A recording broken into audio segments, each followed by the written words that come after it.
ఇప్పుడు మంచి బతుకుతా ఉంటాము. మీకు నాకు తెలిసి చాలా వరకు గౌరవంగానే బతుకుతున్నారు నాకు తెలిసి. అందుకే నేను ఎవరికి ఈడ గౌరవంగానే చెప్పాలనే ఉద్దేశంతో గౌరవంగా చెప్తున్నాను. మంచి వాతావరణంలో బతకండి, మీరు మంచిగా ఉండండి, మీ చుట్టుపక్కల ఉన్న వాతావరణాన్ని కూడా మంచిగా ఉండేటట్టు చేయండి. మీ ద్వారా ఏదైనా రౌడీ షీటర్ ద్వారా ఏదైనా ఒక చిన్న క్రైమ్ రిపోర్ట్ అయినా, మీ ద్వారా ఇండైరెక్ట్ ప్రొవోకేషన్ తో ఏదైనా జరిగినా రోడ్ల మీద ఆ నుండి మళ్ళీ అత్యంత కాదు కౌన్సిలింగ్. అరే పోలీసు వాళ్ళు రౌడీల్ని ఇట్లా కూడా కొడతారా, రాక్షసంగా ఇట్లా కూడా డీల్ చేస్తారనేటట్టు చూస్తా. అట్లా డీల్ చేయాల్సిన పరిస్థితి వస్తుంది. చుట్టుపక్కల టౌన్ లో గానీ మన పల్లెల్లో గానీ ఎక్కడ చిన్న రక్తపాతం జరిగినా దాంట్లో రౌడీ షీటర్ ఇన్వాల్వ్మెంట్ ఉందంటే మాత్రం చాలా చాలా చాలా చాలా చాలా చాలా రాక్షసంగా డీల్ చేయాలి. ఇంకా దానికి స్థాయికి మించి లాఠీ వాడాలనా లేకపోతే పిస్టల్ వాడాలనా అనేది మీ చేతుల్లో.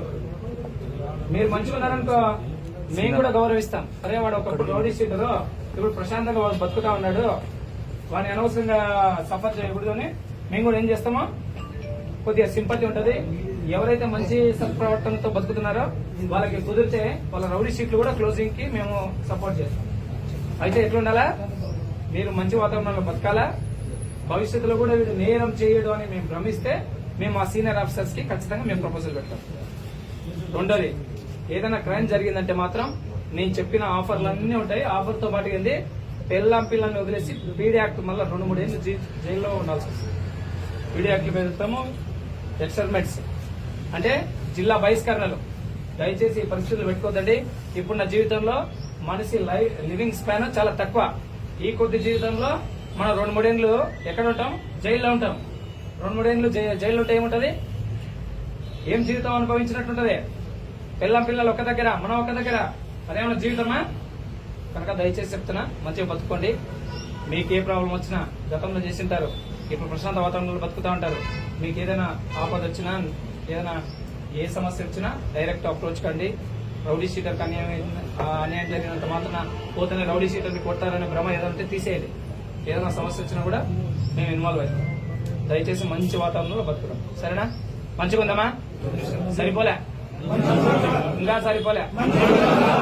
దయచేసి మీరు మంచిగా ఉండండి, నన్ను మంచిగా ఉండేటట్టు చేయండి. మీరు మంచిగా ఉంటే ఆటోమేటిక్గా మేమంతా మంచిగా ఉంటాం. మేము ఇంకా ఏదైనా మీరు మంచి వాతావరణంలో బతుకుతా అంటే మేము ఇంకా సోషల్ సర్వీస్ అంటే ఏదైనా పబ్లిక్ ని, ఇప్పుడు క్రైమ్ ఎట్లా అంటే ఇప్పుడు మీ ఏంది మర్డర్లు, కిడ్నాప్లు అవన్నీ పోయినాయి. ఇప్పుడు కొత్త ట్రెండ్ ఏమొస్తుందంటే సైబర్ క్రైమ్స్, చీటింగ్స్ కావచ్చు, ఎక్కడో ఆపరేట్ చేసి లక్షల డబ్బులు, కోట్లు మోసం చేస్తున్నారు. మీరు ప్రశాంత వాతావరణంలో మన వాతావరణాన్ని పులివెందలుగా మీరు సహకరిస్తే మేము ఏం కాన్సన్ట్రేట్ చేస్తామో, కంటికి కనబడని క్రైమ్ చాలా జరుగుతున్నాయి, ఆ క్రైమ్ మీద కాన్సన్ట్రేట్ చేస్తాం. అవి ఏం జరుగుతున్నాయంటే మీరు చేసేది కంటికి కనబడే క్రైమ్, కంటికి కనబడని క్రైమ్ చాలా ఉన్నాయి. ఆ క్రైమ్ ద్వారా చాలా మంది సూసైడ్ చేసుకుంటున్నారు. అవి మా వరకు కొన్ని కంప్లైంట్లు కూడా రావట్లే. సైబర్ క్రైమ్, చీటింగ్ లో ఎక్కడో ఉండేవాడు కోట్లు లక్షలు కొట్టేస్తున్నారు. వాడు ఏం చేస్తాడు, కొద్ది రోజులకి ఆర్థిక ఎకనామికల్ వాడు ఫుల్ఫిల్ చేసుకోలేక సూసైడ్ చేసుకొని చాలా మంది చనిపోతున్నారు. కనుక మీరు ఫస్ట్ మీరు ప్రశాంతంగా ఎలాంటి క్రైమ్ జరగకుండా మీరు బాగుండండి. మనమంతా నేనున్న రోజులు నేనున్న రోజులనే కాదు, సారీ, అందరూ ప్రశాంతంగా ఉందాం, మంచి వాతావరణంలో పులివెందులను చూద్దాం. సరేనా? సహకరిద్దామా? మంచిగా ఉందామా? Thank you.